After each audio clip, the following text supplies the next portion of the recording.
Hola, muy buenas tardes, muy buenas noches, muy buen lo que sea, donde quiera que se encuentren y estén viendo o escuchando esta emisión de hoy. Vamos a empezar justo la siguiente emisión de esto que se llama Gente Común, y en la ciudad de Los Mochis tenemos a el maestro invitado de hoy, músico, multiinstrumentista y un montón de cosas que las que diga va a decir que no, pero sí. Maestro Dick, ¿cómo está? ¿Cómo estás, Paco? Muchas gracias por invitarme a este tu espacio. Tanto virtual como físico está muy padre aquí. Me gustó mucho cómo tienes. Voy a volver nomás para saludar y estar un ratito. No, va a volver porque va a volver a participar sin duda, porque hoy estamos con esta cita que nos dimos para hablar única y exclusivamente, igual de otras cosas, pero lo que nos motiva de forma mutua, que es la música. Maestro, usted que tiene ya tiempo viviendo de esto, y no quiero decir en el sentido de producir dinero, sino viviendo como un oficio constante, inclusive haciendo otras actividades. Sí, de hecho, yo creo que es lo único, en mi caso, constante, ¿no? Durante muchísimos años, porque digo, he tenido otros trabajos, pero nunca he dejado de trabajar en la música desde que tengo 16 años, ¿no? Bueno, prestando servicios de alguna manera, ¿no? Yo le digo así, ¿no? O sea, es como una apreciación personal, ¿no? Para mí es un poco diferente el hecho de prestar un servicio a tener una iniciativa que tenga más que ver con algo artístico, ¿no? Uh-huh. Pero es una percepción personal, ¿no? O sea, pero que también lo has hecho, digo yo. No, sí, claro, ¿no? De hecho, yo empecé a tocar por eso, ¿eh? O sea, creo que nunca pensé en que iba a trabajar de músico, o sea, uh-huh. Pero empecé a tocar en base a una necesidad de tocar o de experimentar o de explorar. Yo creo que desde muy pequeño supe que eso era lo que quería, ¿no? Como yo creo que a los 6 años yo ya sabía que eso quería hacer. Yo quería ser músico. Es increíble, digo, no porque esté dudando de lo que usted dice, sino increíble que se dé una situación de ese tipo, que a los 6 años decisivamente uno defina eso lo que se vaya a evocar, porque debe pasar con muchos que quieren ser astronautas, que quieren ser futbolistas, sí, que quieren ser un montón de cosas, y tú dijiste voy a ser músico y lo hiciste. Quiere decir que desde entonces estabas como premeditando y construyendo esta vocación. Yo creo que detecté muy pronto que eso era lo que más me gustaba. Sin embargo, había otras cosas que me gustaban mucho. Me gustaba mucho el fútbol, por ejemplo, y jugué mucho fútbol de niño, ¿no? Pero la música siempre fue constante, pues, o sea, la música nunca me ha dejado gustar. Simplemente he cambiado un poco de géneros e incluso de roles, pero sí siempre yo creo que ha sido la actividad que más he disfrutado de hacer y que más he hecho, ¿no? Circunstancialmente o porque así lo quise o por muchas cosas, ¿no? Pero sí, ha sido lo constante, definitivamente. ¿Y puedes identificar momentos específicos donde te diste cuenta que la música te gustaba? Es decir, ¿qué grupos dijiste, uy, esto que acabo de escuchar, sí, aunque tenga poco conocimiento, pero esto que acabo de escuchar me está cambiando incluso en tiempo presente? Sí, no, de hecho tengo todavía el recuerdo precisamente a los 6 años, ¿no? Que fue... Mira, a mí me gustaba la música desde que recuerdo, ¿no? Porque, por ejemplo, yo a los, 4 o 5 años, yo recuerdo que en mis tiempos, ¿no? O sea, estaba el programa infantil de Burbujas, que es parte de mi generación, y me gustaba mucho. En aquel entonces salían los discos, ¿no? El disco del Chavo del Ocho, el disco de Burbujas. Sí, mucha música infantil incluso. Música infantil que la gente consumía y los niños consumíamos, ¿no? Entonces yo pedía también mis discos de Cepillín. Claro. Entonces, pues Cepillín, te lo voy a decir, fue mi primer gran ídolo. O sea, escuchar a Cepillín, ver a Cepillín. Son esas cosas motivadoras que lamentablemente, y lo digo así, se convierten en gustos culposos que no deberían de serlo, porque son los que nos forman musicalmente, pues y a veces uno lo toma y lo mete debajo de la cobija para que no se vea. No, yo me siento orgulloso, ¿no? Igual es un asunto generacional, porque las personas que son más o menos de mi generación, pues vivieron esa etapa, ¿no? Sobre todo, pues todo lo que es, en este sentido, de música, bueno, de discos que salían discos de Cepillín, salían discos de Odisea o Burbujas. Para mí, el disco de Odisea o Burbujas, por ejemplo, yo ponía la canción del Popotito 22 y era, no sé, Starway to Heaven, una cosa así, o sea, era mi himno de música infantil. Me gustaba mucho, ¿no? Igual de Cepillín me gustaban otras cosas, pero hasta ahí, ¿no? De muy pequeño estaba metido en la música infantil, pero yo recuerdo, todavía puedo casi... me transporto cada vez que lo recuerdo. Un día estaba en la casa de mis abuelos maternos y mis tíos tenían pues una colección de discos más o menos ahí bien, de lo que ellos escuchaban. Generosa. No muy vasta, pero sí muy, o sea, discos muy buenos, pues, o sea, estaba el Dark Side of the Moon de Pink Floyd, estaban muchos discos de Beatles, y de repente escuché algo que recuerdo que me quedé como paralizado, ¿no? No estaba yo dentro del cuarto, mi tío estaba escuchando música, mi tío Tito, un saludo a mi tío Tito, y entro a la habitación, haz de cuenta como el cuento del flautista de Hamelin, ¿no? Sí. Yo era la rata guiada por la música, ¿no? Entonces entro al cuarto y me quedo escuchando toda la canción. Pero desde el inicio me sentí como hechizado, como atrapado por eso. Te estoy hablando de la intro de Light My Fire de los Doors. O sea, tenía 6 años y de repente... O sea... Así, ¿qué es eso? ¿Qué es eso? ¿Qué es eso? Partió a la mitad todo, desde Patas Verdes hasta ahí, ¿no? Sí, fue el parteaguas, ¿no? Ahí Mafafa, pues ya pasó. Algo le pasó en medio. También ya, sí, fue un parteaguas. Entonces entré y me recuerdo que me quedé escuchando toda la canción. Y bueno, ya mi tío tuvo que salir y yo tuve que irme, bueno, a la casa de mis abuelos, no vivía ahí, ¿no? Y después yo regresé, ya me habían enseñado a poner discos. Yo regresé buscando la mentada canción. Entonces no sabía qué grupo era, no sabía qué disco era. Entonces agarré pues uno por uno los discos. Pero en eso me topo con unos tales Beatles, ¿no?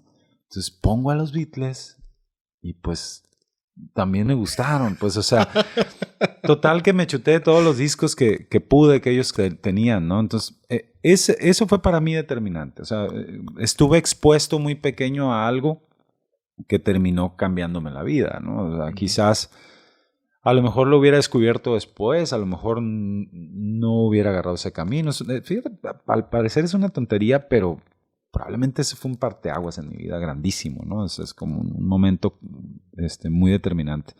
Ya después... Sin duda, porque yo te puedo decir que tuviste suerte de no haber encontrado la canción de The Doors. Exacto. Quizás no hubiera escuchado a Beatles y luego a Pink Floyd. Exacto. Y luego... También, digo, hay que ser honestos, pues probablemente para los 6 años de edad, pues los primeros discos de los Beatles están geniales, pero un disco de Pink Floyd es como, espérate, pues, o sea, esto está más denso. Déjame. Sí, primero lo primero, ¿no? Eventualmente con ese tío descubrí mucha música, bueno, con los 3 de mis tíos, pero sobre todo con mi tío Tito, que era con quien más coincidía, descubrí mucha música. Él incluso... En un lapso de 2 años, yo conocí, bueno, The Doors, Beatles, Pink Floyd. Ya en ese momento, ¿qué edad tenías? Entre los 6 y los 8 años. O sea, te aventaste el trip que muchos, por digamos, como un esquema común, se aventaría a los 12, 13, 14, ¿no? Que es cuando viene la cosa de la juventud y te encuentras con el rock and roll. Tú lo hiciste muy temprano. Sí, porque no fue en este caso un asunto de moda o por quedar bien con tus amigos, o simplemente digo, no por quedar bien. O una búsqueda de rebeldía, como a veces sucede, ¿no? O de rebeldía o de identidad o de simplemente búsqueda, ¿no? Ese tiempo fue muy determinante porque empecé a escuchar mucha música. Pues yo siento ya, por ejemplo, a los 8 años mi tío me regaló un cassette de Emerson, Lake and Palmer, por ejemplo, que yo recuerdo que lo escuchaba y me daba miedo. O sea, es música, no sé si los hayas escuchado, el Theology Tarkus. Es música muy compleja, ¿no? Tensa. Pero es maravillosa también, ¿no? Sí. Yo recuerdo que lo primero que sentí fue miedo, o sea, pero después del miedo se convirtió en fascinación. Entonces, a los 8 años escuchando Emerson, Lake and Palmer, pues sí es como que, espérate, pues, o sea, primero tranquilo, no sé. Tenías una precocidad musical que te estaba arrollando y no hallabas cómo comunicar. Gracias, ¿no? A la influencia, ¿no? Claro. de mis hijos, porque estuvo expuesto, ¿no? Por eso es importante, igual hago un paréntesis, ¿no? Ahorita estamos en un momento que puede ser tanto no positivo como también muy positivo. O sea, ahorita las redes, el mismo teléfono, tenemos al alcance todo ya, ¿no? Aquí está todo. O sea, ¿quieres escuchar que lo que sea? Aquí está. El asunto es que muchas veces quizás no sepamos qué escuchar, ¿no? Entonces creo que de alguna manera hay que estar... Esto no nos va a hacer, creo yo, ni mejor ni peores personas, ¿no? Pero estar abierto, yo creo que siempre es importante, ¿no? Y en mi caso, ya a grosso modo, todo esto termina, todo este inicio con el rock, digamos, este romance con el rock, que no ha terminado, la verdad. Es un matrimonio ya. Sí. Sí, consumado. A final de cuentas, pero sí he pasado por muchas etapas, ¿no? O sea, también escuché mucho jazz en un tiempo, mucho jazz latino, y todavía me gusta, ¿no? Pero después me pasé a la música del mundo. Me gusta mucho la música que se hace en Mali. Varios artistas de Mali, coincidentemente, son de mis favoritos dentro de la música africana. Tú, por ejemplo, fuiste una gran influencia para mí hace unos años cuando me presentaste al Flaco. Yo no conocía al Flaco. Yo realmente sabía que había un tal Spinetta que pues, es la mera onda de Argentina, pero nunca lo había escuchado realmente. O sea, quizás una canción o dos, pero no lo había explorado, ¿no? Entonces, no sé si recuerdas, hace 5 o 6 años tomábamos café, platicábamos de Spinetta, me pasabas música, y con Spinetta me pasó una cosa que no recuerdo que me haya pasado con ningún otro artista. Escuchando Spinetta no podía escuchar nada más. O sea, o escuchaba Spinetta o no lo escuchaba. O sea, si escuchaba música, o sea, si estaba escuchando Spinetta no iba a parar Spinetta para poner a Yes. O sea, era Spinetta.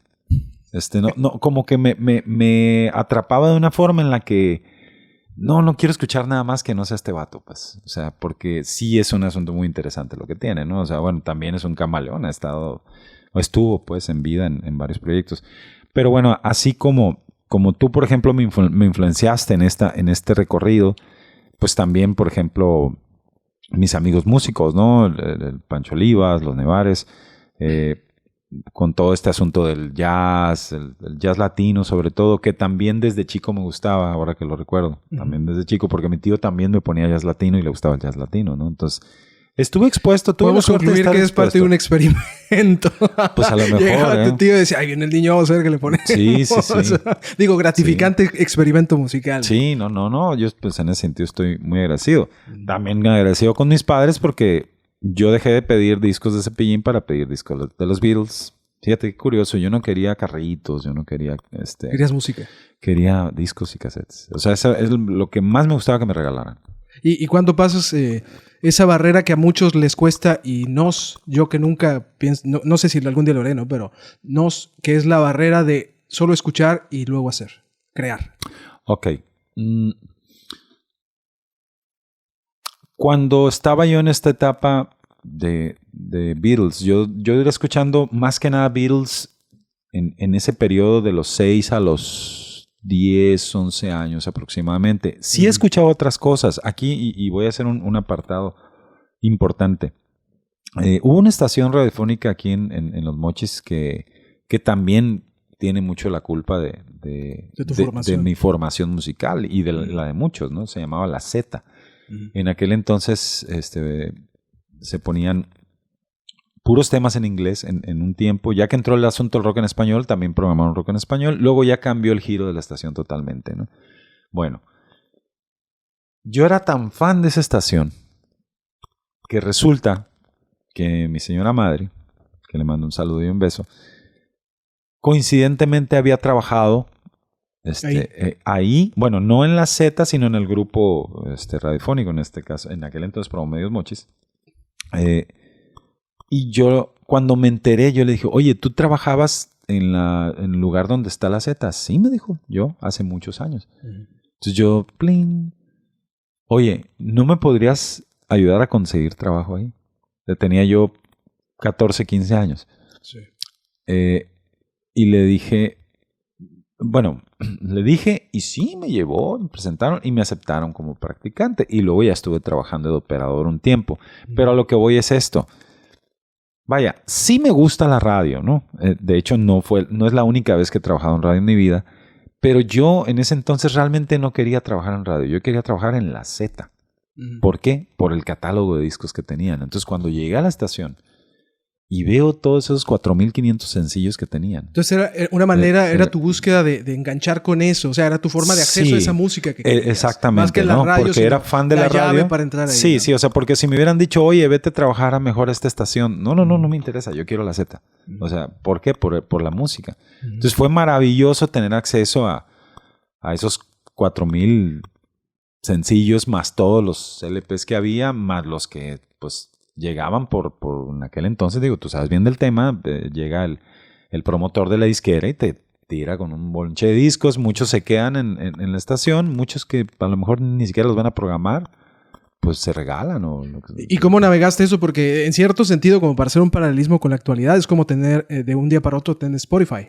Que entras y está un canal enorme de posibilidades. Así es. ¿Y cómo empiezas a encarar eso? Porque es muy grande. La gran diferencia es que, y yo, bueno, soy un poco chapado a la antigua en ese sentido todavía, es tangible. O sea, tú agarras el disco, ahí está, es tuyo. Y Spotify, pues se te fue el Wi-Fi y adiós, ¿no? Lo refiero como a la cantidad de cosas que te dicen, ya está. En ese momento entraste tú y era un mundo de posibilidades. Pero claro que tiene todo esto que yo también destaco y creo que debería ser rescatado, que es la ritualística con la música, ¿no? El sentarse con un disco, el leer una letra, el no hacer otra cosa más que estar atento a discos. Yo todavía encargo discos. Si algo verdaderamente me gusta, aunque lo tenga en Tidal, bueno, yo soy usuario de Tidal, yo termino comprando el disco. Si me encanta, lo termino comprando. ¿Por qué? Porque no sé, para mí es una manera es una tontería, pero siento que si no lo compré, o sea, y no lo tengo tangible, es como si lo tuviera prestado. Siento que lo tengo prestado, pero no lo siento mío. En realidad es como una manera de objetivar el recuerdo, ¿no? O sea, de darle una forma y donde como aquellos que también leemos libros o tal, el libro lo lees. Tu arsenal de cosas. El libro lo lees, pero tiene una cuestión simbólica en la que uno deposita esa parte, ¿no? Claro. Y vuelvo a lo mismo. El asunto de que sea tangible para mí todavía es este asunto, digo, tiene muchas bondades todo este asunto virtual y hemos llegado a muchas cosas, pero yo sigo prefiriendo palpar, pues, o sea, aquí está. El cuerpo. Aquí está el disco, lo abro, lo huelo. Sí, o sea, es un ritual realmente, es un ritual. O sea, me gusta ese ritual, ¿no? Que, bueno, es que la verdad se está extendiendo mucho la plática. Yo pudiera continuar, yo creo que el maestro también pudiéramos extender esto con el tiempo. Y todavía nos vamos, pero antes de eso lo estoy comprometiendo a que vuelva. Claro, encantado. Vamos a seguir a hablar de otros temas. Pero hablábamos ahorita de esta cuestión de que te conozcan en el inicio de cómo se acerca uno a la música. Tú, que aunque me vayas a decir que no eres músico profesional, porque así es el maestro, lo voy a decir, y no, el maestro es músico profesional y tiene mucho tiempo con esto. Y de ti he aprendido también muchas otras personas, ¿no? Que eso yo, en un sentido personal y directo, te lo agradezco, como quizás lo estoy diciendo en voz de otros, de la virtud de compartir el ámbito de la música, porque también has dado clases y es ahí donde quiero entrar. ¿Tú crees que la música, qué es lo que te toca a ti o lo que tienes más conocimiento, se nace o se puede forjar o son las dos cosas? Bueno, yo creo que ambas, ¿eh? Sí. Yo creo que ambas. Siempre se ha hablado de que la disciplina puede llegar a transformarte, ¿no? Uh-huh. Sin embargo, yo creo que en cierta medida sí hay que tener algo de aptitud. Algo. O sea, no la aptitud quizás de un genio, de un virtuoso, no, pero sí aptitud. Por ejemplo, yo te voy a ser muy honesto y voy a citar a un gran músico, amigo mío, baterista de aquí, a dos de hecho, ¿no? El Beto Ramos es uno y el Adriancito Cota es otro, ¿no? Que son grandes bateristas ambos, y bueno, viven de esto, ¿no? Uh-huh. Yo los conozco a los dos desde chicos y yo te puedo decir honestamente y fríamente y sin ningún problema, que yo desde que los vi a ellos de niños me di cuenta del gran talento que ya traían. O sea, el Betito a los 7 años, el Adriancito a los 7 años, tenían mucho más talento del que yo tenía. O sea, la verdad. O sea, yo creo que yo nací con menos talento que ellos, la verdad. Pero bueno, a lo mejor también este asunto de la constancia, de también, bueno, te pones a estudiar un poco, no te quedas tan cómodo con lo que ya medio te sale. Aún así, digo, ellos son virtuosos de la batería. Yo no me considero virtuoso, la verdad, pero sí he llegado a un punto en el que me siento cómodo siendo funcional en los proyectos en los que entro. Siento que bueno, que si decido entrar a un proyecto, bien pensado y reflexionado, es porque creo que puedo aportarle a ese proyecto, ¿no? A lo mejor digo, nunca va a suceder, pero si me hubiera llamado Chick Corea a tocar, no puedo con ese paquete, pues, porque es una música que requiere una técnica, un grado técnica que yo no tengo, ¿no? Pero sí me siento cómodo aportándole, por ejemplo, a Malverde Blues Experience lo que siento que la banda necesita, a Taxi Libre lo que siento que la banda necesita. A Sinaloa Jazz, pues, ¿qué te diré? Como es un jazz salvaje, nosotros dictamos el jazz, ¿no? De hecho, otros amigos músicos, compañeros músicos nos han dicho, es que lo que hacen realmente no es jazz. Dice. O sea, los que son jazzistas consumados dicen, no, ustedes traen una onda extraña, dice. O sea, porque no siguen algunas reglas que el jazz tiene. Y es cierto. O sea, es un proyecto hecho como con, voy a decirlo en el mejor de los sentidos, con cierta ingenuidad, ¿no? Un poco de naif, mi parte, ¿no? De mi parte, porque te puedo decir que muy probablemente, o es así, el músico menos letrado en Sinaloa Jazz probablemente sea yo. Bismarck, el Pancho, Warren Nevares, el Bobby, Marcos, que estuvo un tiempo. O sea, todos tienen más bagaje, ¿no? O sea, más conocimiento. Yo, por ejemplo, ahorita hay cosas de armonía que todavía no sé.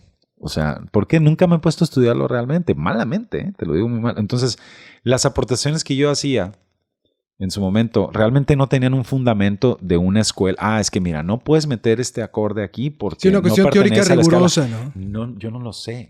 O sea, y menos lo sabía hace 15 años de Sinaloa Jazz, pues. Entonces, era más bien como algo del corazón, pues. O sea, esto me gusta, por ahí nos vamos.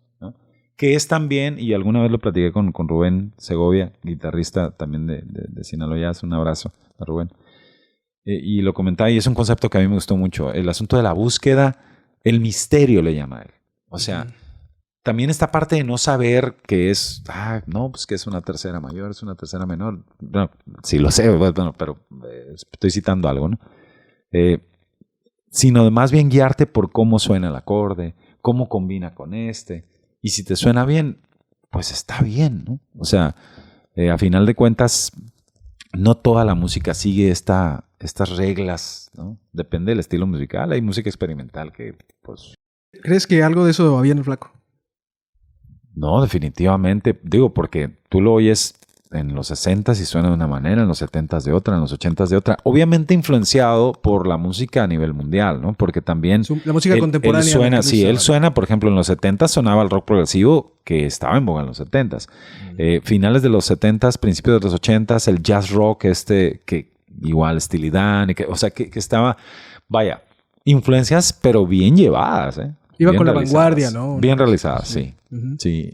Particularmente del Flaco me gusta todo, pero mi material favorito del Flaco fueron los últimos discos, curiosamente. Sí. Es lo que a mí más me gusta de él. O sea, es lo que más escucho. Es lo que más escucho. O sea, todo me gusta. Me gusta mucho Invisible, por ejemplo. Pero escucho más Pan, Para los Árboles, o sea, Silver Sorgo. Me gustan mucho sus discos. Okay. Maestro, pues pudiéramos seguir y quiero que... No, que es muy corto, que esto continúe, entonces lo comprometo a una siguiente visita. ¿Me parece? No, encantado. Parte 2, La Venganza. Perfecto, entonces él es el maestro Dick Sáenz, aunque a veces lo niegue, es el maestro Dick Sáenz. Agradeciendo que nos vino a visitar por acá en el estudio, un episodio más de Gente Común. Si quieren seguirlo, maestro, ¿dónde lo siguen? En las redes sociales y ahora en este mundo hiperconectado. Soy un cavernícola. No tengo página, no tengo nada. O sea, de hecho, mi Juan Gabriel. publico en Facebook 3 veces al año. Pero la parte en la que yo sí creo que es valiosa que compartas es dónde escuchan tus proyectos, porque haces cosas, pues. Es que estoy muy mal. La próxima vez que venga tengo que tenerte todo eso. O sea, realmente... Sinaloa Jazz, ¿dónde puedes escuchar un disco de Sinaloa Jazz? ¿No? Bueno, o sea, es que no lo hemos subido a las plataformas por un asunto de derechos. O sea, claro. yo no sé exactamente si se pueda, porque realmente, aunque los arreglos son del grupo, son nuestros, los temas en la autoría no.